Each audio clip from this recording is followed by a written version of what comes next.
Look friends, we're gonna trim the passion fruit because it's take over a lot of space and it's gonna kill our bottle brush.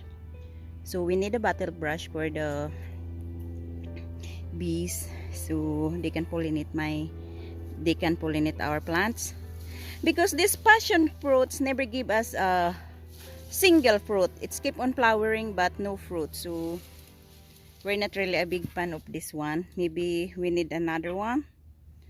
So I think that's why. See, it's a lot and it's growing a lot. Careful, Han, because it's, yeah, the mami sapote. There's a lot in the mami sapote.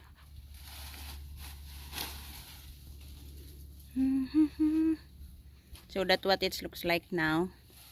Let's see how much is gonna prawn. So friends, that's what it looks like now. You cannot see the passion fruit anymore. You can see the bottle brush and the mami sapote.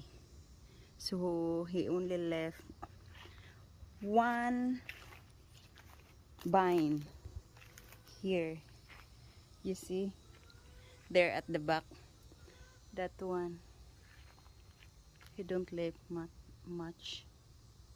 So very small vines, but still gonna grow a lot, because look how big is the trunk here of our passion fruit. See that one, this one, that's the trunk of the passion fruit.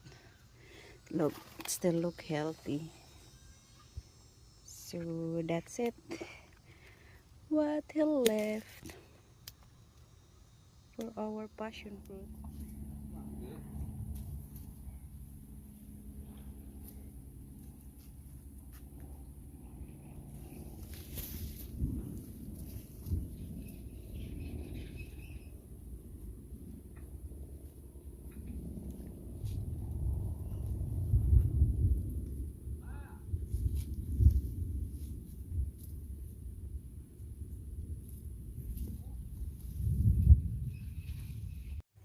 So friends, kukunin na natin yung nag-iisang bunga ng ating green wax jumbo. Ayan, malaki siya friends, kaso isa lang. Hinog na po ito siya friends. Yan, may langgam pa na black. So yan po siya, malaki siya. Ayan yung ano niya, mula nung nabili namin siya friends. Ang laki na ng kanyang tinubo. Yan, may isang ano rin tayo dito. Ampalaya, pero alanganin kunin. Hindi nagbunga masyado yung akong ampalaya. Pangit. So kukuha pala ako friends ng yung sili na di ko matandaan. Oh, ito pala yung graft ni Shano na peanut butter fruit. Ayan, oh, tumubo na siya. Ayan pa. Mukhang magiging successful yung kanyang graft na peanut butter fruit. So ito siya. Yan, ito yung kukunin natin ng mga sili kasi ilalagay daw ni Shannon sa pizza. Hindi ko masyado alam yung pangalan nito Prince Yup, pero para siyang bikinho, something like that. Ito yung red, tapos meron ding yellow. Madami to siyang ano ni Shan. Ayan, oh, hindi pa namin na plant ba sa kung saan saan. Diyan lang sa maliliit. So kukuha tayo kasi itatry niya daw ilagay sa pizza. Ayun pa, may mga hinog doon, pero yun ang kukunin natin. So ito pala yung mga pangsigang ko na sili. Ang dami na namang pula, kaso madami pa ako doon sa ref, kaya hindi na muna tayo kukuha niyan. At ang aming papaya na hindi natanim, yan pa yung mga kasamahan niya friends, nandoon na. Ayun, oh, super laki na. Ayan, ito yung kasamahan niya. Ang laki-laki na na papaya, pa bunga na siya. Yan, tapos ayun pa. So yung doon ang hindi pa namin na tanim ay ang liliit pa rin kasi tingnan nyo naman yung pinagtaniman namin, o diba hindi pa nadidiligan, hindi abot ng sprinkler, so tuyo siya kaya hindi naglaki. So ito pa siya friends, sa medyo malaki-laking pinagtaniman namin na paso, ano siya, medyo maganda-ganda yung kanyang tubo. So ayan siya, kuha tayo ng ilan-ilan, ilan lang naman yung kukunin natin. Ayan. Tama na to, tara na. Mamamatay na yung aking video kasi ano na lang. Ay nako po, nahulog, bala ka dyan. Kasi 4% na lang tayo.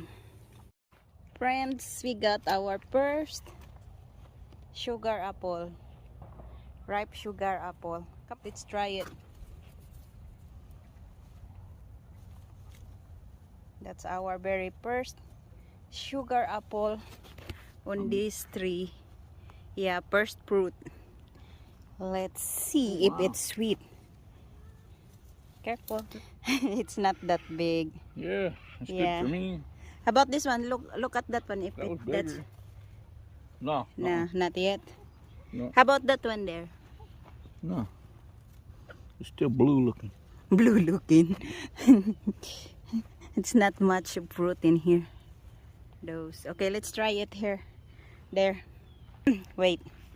Look at this. I think the chicken started picking the papaya because they can reach it. See? Yep, it's okay. We're not really a papaya eater. No, we would be. But I like papaya green. Put it in my tinola.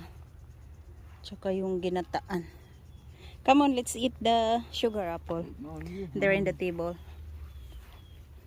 So, ayan siya friends. Na-try natin yung ating sugar apple. First na matitikman natin sa punong yun. From seeds po yung sugar apple na yun. So, it seems like they don't have much of seeds there. Here honey, try it. How is it? The first sugar apple. I have the feeling this afternoon when we came here that I can find a ripe one.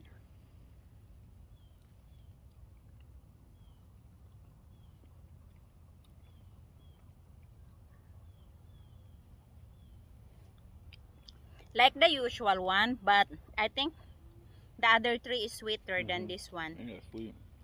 This one is Wow. not that sweet. Maybe it's This is because it's a first Yeah, is first fruit. Yeah, because that's what they said, when it's first fruit, it's not that, good or It's good. It's not. yeah, it's good because I like sugar apple, but I think the other three is a lot sweeter than this. So yeah, this is our. It's not that good, friends. I mean, it's not that sweet. It's good, but the other three is a lot sweeter.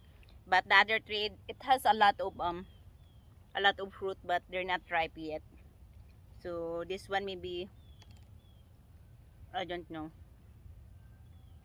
There's not a lot of seeds. Yeah, it's not a lot of seeds. I think I hand pollinate this one also.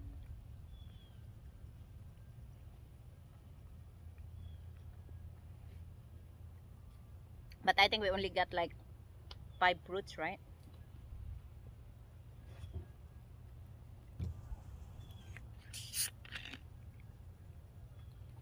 So mga 10, more than 10. More than 10 lang yung seeds ng isang fruit niya, friends. So, ayan friends, meron naman tayo ditong jabuticaba. Ayan. Yung ating red jabuticaba, kunti lang po yung hinog niya, tsaka yung bunga niya. Pero, ayan, kung nakikita nyo, may mga flowers din po siya. So, yan, ito po yung parang wala pa tong 1 year sa amin nung nabili namin, kasi nabili namin tong malaki na siya, friends. Ayan, may mga green pa siya. Tapos mga flower na palabas. Ayan, kung nakikita niyo po ang ating jabuticaba, red jabuticaba. Hi guys. I'm gonna do, wow, this is nice. It's beautiful.